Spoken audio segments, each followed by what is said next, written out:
Other important question about Daniel Jones. Yes. And this is going to be driven by who the general manager is next year. Joe Judge is going to have a voice in this. Ownership will have a voice in this. Fifth-year option time is coming in May for Daniel Jones. And now, when you exercise the fifth-year option, it's fully guaranteed. Yeah. It's not just for injury anymore. It is fully guaranteed at the moment it's exercised. Are they ready, do you think, to commit 2023, roughly $20 million in fully guaranteed salary to Daniel Jones? Ooh. As much as I'm a defender and a backer of Daniel Jones, and yes, I'm a Giants fan, that would be one right now where I'd probably err on the side of no. Right now, yes, I'd probably say no. And I'd want to see him prove it. I think he's probably mature enough to understand that and understand the optics and the politics around the situation too. The Giants fan base is definitely, on the fence about him. There's no doubt. Probably leaning towards the bad side of the fence, if anything. So I understand it. Now, where I'll defend him and say, again, I don't know if we exactly know what the guy is. It's hard to develop in the NFL and be any good when you have the worst offensive line in football in front of you, for the first 3 years of your career. It's tough. It's hard to do anything like we saw this year. I mean, like we're seeing right now. Their run game is non-existent. As tough as he is, and he wants to look downfield and make throws and do all of that, he can't even – it's hard to do that consistently because, the dam breaks so quickly sometimes with pass protection that he gets the ball a lot, and I'll see periods during a game where he gets the ball set, shotgun, and he looks down to make sure the guy's got everybody first. And that's a hard way to play quarterback and live that way. So they've been all over the place on the offensive side of the ball. He's had coaching changes. So he's dealt with a lot, and that's where I give him the benefit of the doubt. I think, everything about him says, like, you want him to be your quarterback, you want him to be your guy. You just haven't got the results as far as statistics or wins that is going to, appeal or appease the fan base a little bit to buy into this. And that's where it gets a little dicey, at least in my opinion. What's your thought on it, Mike?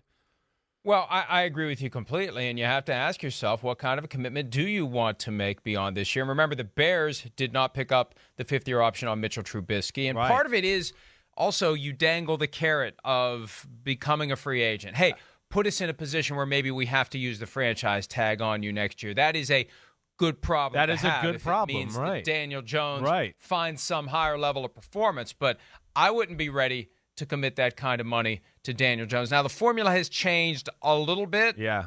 But and I'm going to have to go back and refresh my memory on the new formula, but I think he's going to be in the neighborhood of $20 million.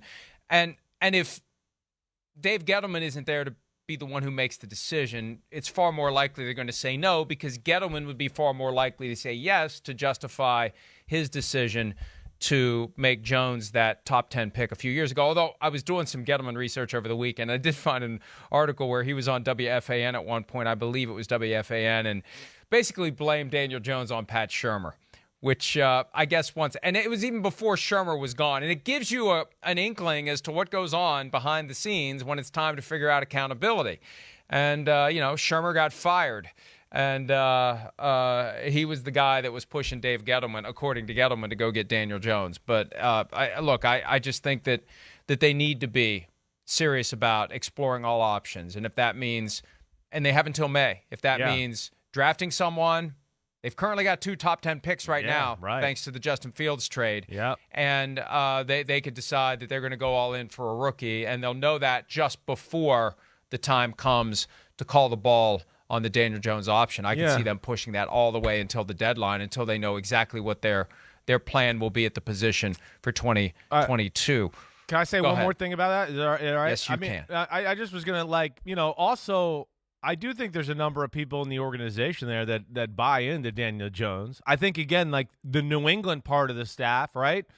They like Daniel Jones and what he brings to the table. I think there is some Tom Brady professionalism all the time that – they like that aspect of him. And, of course, he's extremely intelligent. and selfless as well. That was so close. Intelligent. You were like that? so close, Homer Simpson. Intelligent. You were so close. But yes, so I think there is some backing of him, in the organization and knowing the reality of like what their offense has been. Yes, learning new offenses. What has it been? 3 systems he's had to learn so far in his career here. Crappy O-line like we talked about. But where I'm with you, I think a little bit more leaning towards the dangling of, yeah, you could end up being a free agency. You got to go out here and earn it and do all of that. Yeah, that could be a good thing, for both sides. There's no doubt. Why do you have to commit to something 2 years down the road right now? And also, if I'm the Giants – and you're not totally 100% sure, because I think this is one you got to be 100% sure. You don't want to me, don't want to be stuck in a situation halfway through next year where you're like the Carolina Panthers and you're going, damn, we got Sam Darnold and we guaranteed the 5th-year option and we know he's not the guy, and now we know we're going to get a new quarterback next year and we're going to have to pay him a lot of money on the side too. And that's, to me, where you got to maybe pump the brakes on guaranteeing that 5th-year option there. That would be at least my logic in that situation.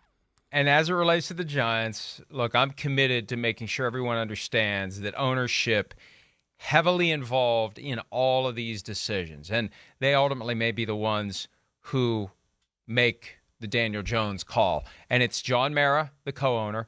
It's Chris Mara, his brother, that we discussed last week, is kind of in that sneaky high-level player personnel position that, based on the organizational chart, puts him above of the general manager. And also, somebody pointed out to me, there's another family member, Tim McDonnell. He is a nephew to John and Chris Mara, granddaughter to Wellington. He is the co-director of player personnel. So you've got multiple members of ownership family in these key football jobs. Not just go count the money. They're cooking the food, too. And they're going to be deciding whether or not the key ingredient to the offense next year is Daniel Jones. They're going to make I think they're going to make the final call on it with the input of coaching staff, new GM. They're going to make that final decision, and we'll see what it is. Hi, I'm Mike Tirico, and thanks for watching. Make sure to hit subscribe for the latest news and highlights from NBC Sports.